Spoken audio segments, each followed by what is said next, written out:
You've delivered to the same gas station twice a week for 2 years, and the ice machine out back has been dead for 11 days. Not broken. The compressor's fine. The door seal's fine. It's a 30-cent capacitor that failed, and nobody in a 100-mile radius answers the phone for a service call that small. The owners mentioned it every visit, half joking, the way you complain about weather. You fixed worse on your own truck. You have a multimeter in your glove box out of habit, not ambition. You spend 20 minutes on it after your delivery, not because anyone asked you to fix it as a business proposition, but because it's Tuesday, you're already there. And it feels rude to watch a man lose ice sales all summer over a part that costs less than your lunch. It hums back to life. The owner tries to hand you $40. You take 20, mostly so he'll stop insisting. Word moves through small businesses faster than it has any right to. Not through anything as formal as a review or a referral, just one owner mentioning it to another owner at a supplier meeting.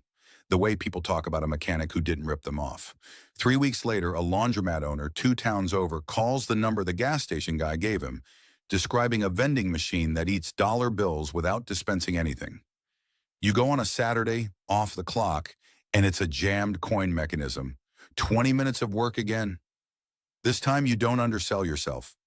You ask for 50, and he pays it without blinking, because $50 against a machine that's been losing him God knows what in refunds and reputation for a month is nothing. You drive home doing math you didn't expect to be doing. 2 repairs, $70. You've made more per hour tonight than your actual job pays you, and your actual job is why you were in the building in the first place. 6 months in, you have a name for what you're doing, even though you never decided to start doing it as a business. You're the guy who fixes vending and ice machines on the side, in the same towns you already delivered to, for the same owners who already know your face. You keep a folder of parts, capacitors, coin mechanisms, a spare compressor relay, in the trunk of your own car, separate from the delivery truck, because you've learned the failures repeat. It's almost always one of 6 things. You're clearing $300, sometimes $400 a month doing this on evenings and weekends, which sounds small until you notice it's rent. Money small and rent money small changes how you think about your actual paycheck. You haven't told your dispatcher, there's no rule against it, but there's also no version of this conversation that goes well, so you just don't have it. A vending operator retires and can't find anyone to take over his 11 machines, mostly snack and soda units bolted into break rooms and laundromats you already service as a repairman. He offers you first refusal before he calls a liquidation company, not because he thinks you're a businessman, but because you're the only person whose number he has, who knows how the machines actually work. He wants $4,000 for all 11, machines and locations both, which is a price set by someone who wants this over with more than he wants top dollar. You do not have $4,000 sitting around. You have income 2 paychecks can barely justify borrowing against and a decision to make in about a week, because he's not going to wait for you to feel ready. You take a loan you don't tell your family about, and you buy the 11 machines. For the first time, the math isn't, how much do I charge to fix this? It's, how much does this location actually clear in a month? And it turns out most of his machines had been neglected into mediocrity, restocked inconsistently, priced the same as they were 5 years ago.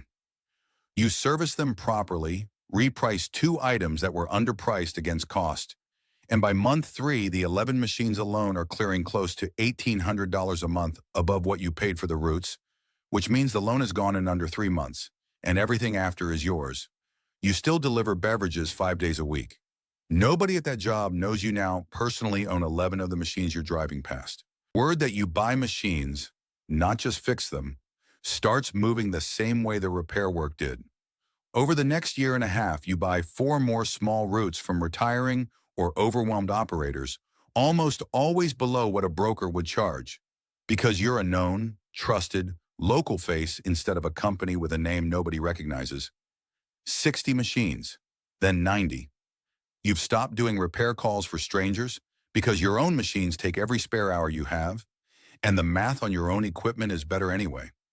Somewhere around 90 machines, clearing something over $11,000 a month. You do the quiet arithmetic against your delivery driver paycheck for the first time in a year, and the vending side has been winning for a while without you formally noticing. A commercial walk-in cooler you lease space in, the one holding back stock for your 6 busiest routes, fails on a July weekend while you're out of town for a wedding. Nobody catches it for 31 hours. You come back to $800 of spoiled product and, worse, 3 location owners who are annoyed enough that one of them mentions, not quite as a joke, that maybe he should just call a real company next time. It's the closest you've come to someone treating this like the accident it technically still is, instead of the business you've quietly built it into. You spend the next month building something you should have built a year earlier. A backup plan, a second storage arrangement, a real system instead of instinct. It costs you money and pride in equal amounts. It's also the moment the operation stops being one person's improvisation and starts being something with actual procedures behind it.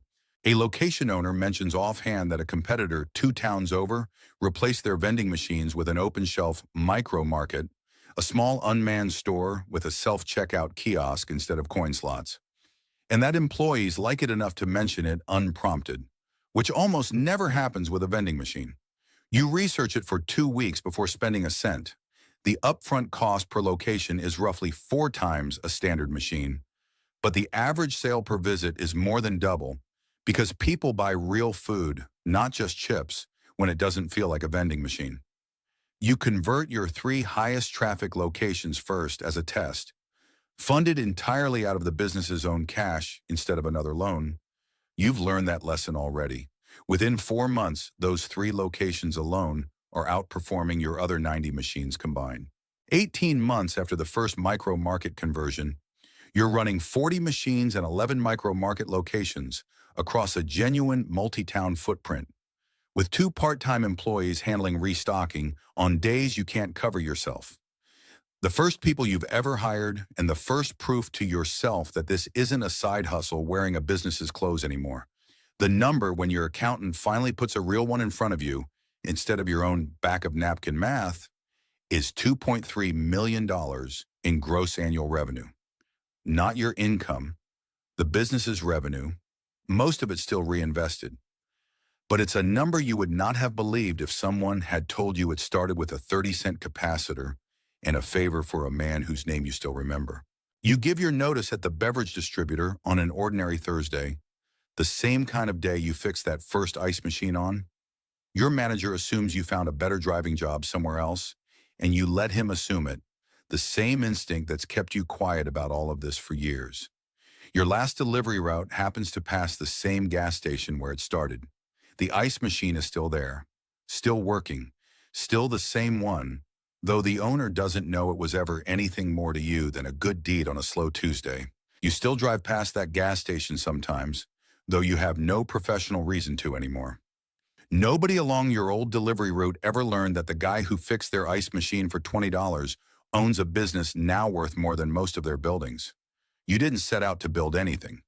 You fixed what was in front of you because it was broken and you knew how, and you kept saying yes to the next machine because the last one had worked out.